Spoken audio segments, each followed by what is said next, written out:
Well, hello everyone and welcome to Yorkshire Gamer, and today I'm going to do an unboxing and review of IBG Models 1/700 scale HMS Hotspur 1941 British H-class destroyer. And this is the box here on the left, the one I'm going to do the unboxing with.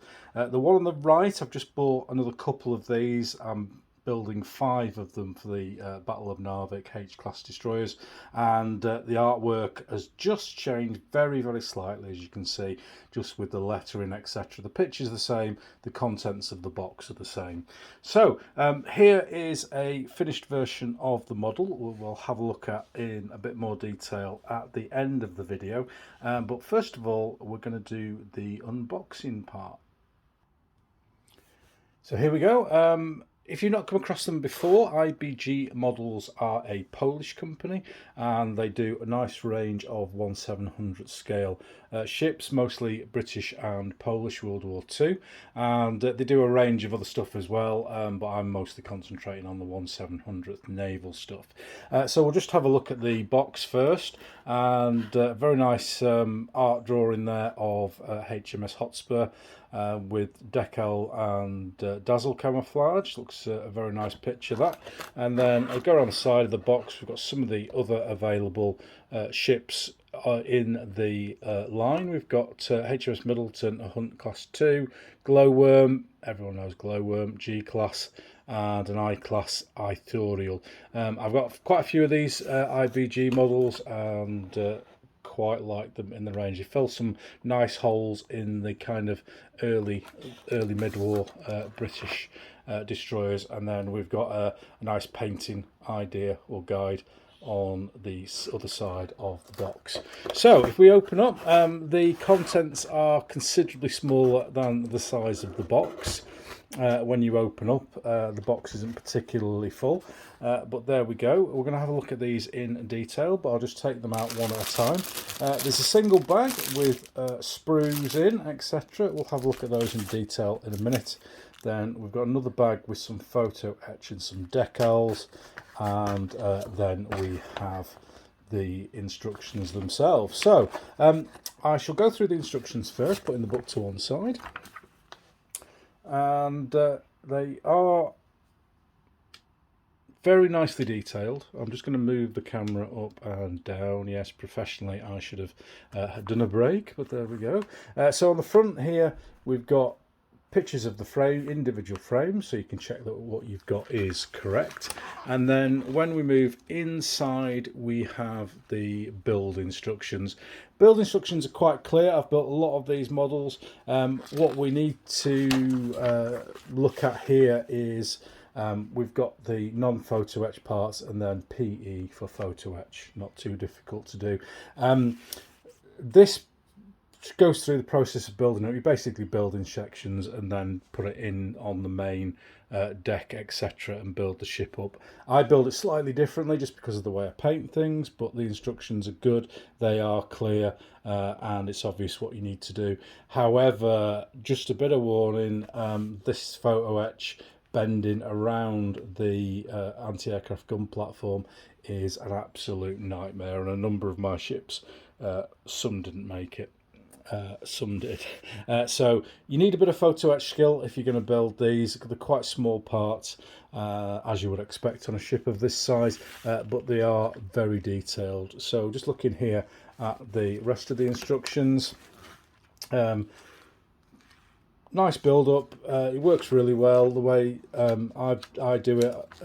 I've shown in a couple of videos that I've done. I will tend to build sections and then paint them in and weather them individually, and then glue them all together and do things like the railings last, so I don't get stuff mixed up.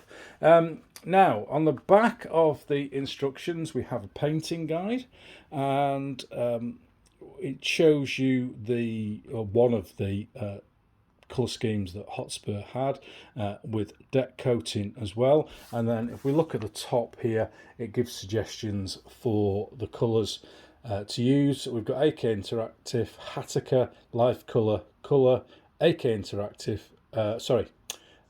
AK Interactive, Hataka Hobby and Life Colour, and there's 6 colours in total. I particularly like the Life Colour range for naval. They do some very specific British colours, but it doesn't. One thing it doesn't do on here, it doesn't give you Vallejo, which I know a lot of people use, so that would have been nice. So that's the instructions themselves. And then if we have a look in here,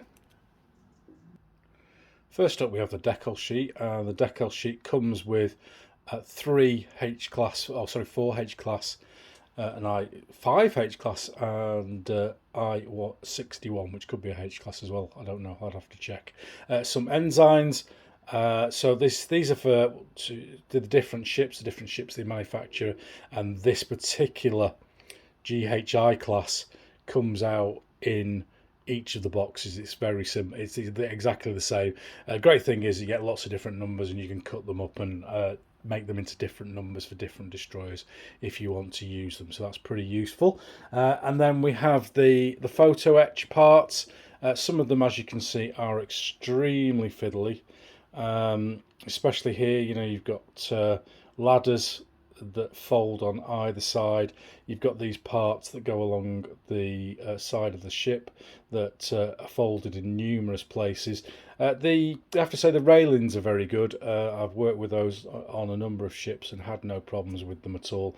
Whereas with these bits, where I'm bending them multiple times, I have struggled with that. But I am a novice kit builder, so I'm sure I'll get used to it in the end. So that's the photo etch kit that you get with it.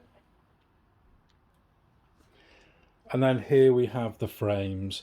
The main frame is this one. I'll just put these to one side for now.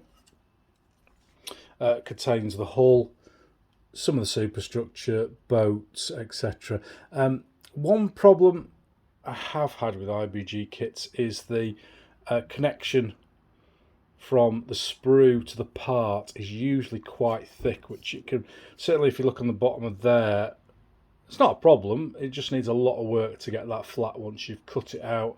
And then some of the pieces, these guns specifically, are very hard to get off without breaking. Got to be very careful and have your sprue cutters extremely sharp to make sure that you get it right, and a lot of filing involved to make sure that you get stuff perfect for when you glue it together. There's the front of the ship and a couple of parts of the bridge, the side of the bridge there, and then here we've got the rear deck, I think that's the front turret, torpedo tubes, and a funnel. Again, thick contacts on these, so be careful when you are removing them. And the final sprue there, we've got another turret deck, a few bits and pieces. These are extremely small parts that go on the deck, and again the guns, very difficult. Make sure you've got a sharp sprue cutter to make sure that you get them off. So that's all the parts. That's the stuff that you get in the box. That's the end of the unboxing. So let's have a look at what the final model, when it's built, looks like. So here you go. Here's my finished version, and this is placed on an MDF base, 3mm MDF base that I get from a company called War Bases up in Falkirk in Scotland, and they will cut stuff to any size that you want, and this just happens to be the size that I require for my World War II naval rules, and this is 22 centimetres by 6 centimetres if you are interested in that sort of stuff, and it's purely for the war games that I use for these models, rather than them being display pieces. So as you can see, I have painted it up exactly the same as it was on the front cover of the box from IBG Models, and went together pretty well. I had some difficulty, as I said before, with some of the photo etch. If you look closely, around the side of the bridge, there should be a flat part there, but it just wouldn't. I just couldn't get it to work.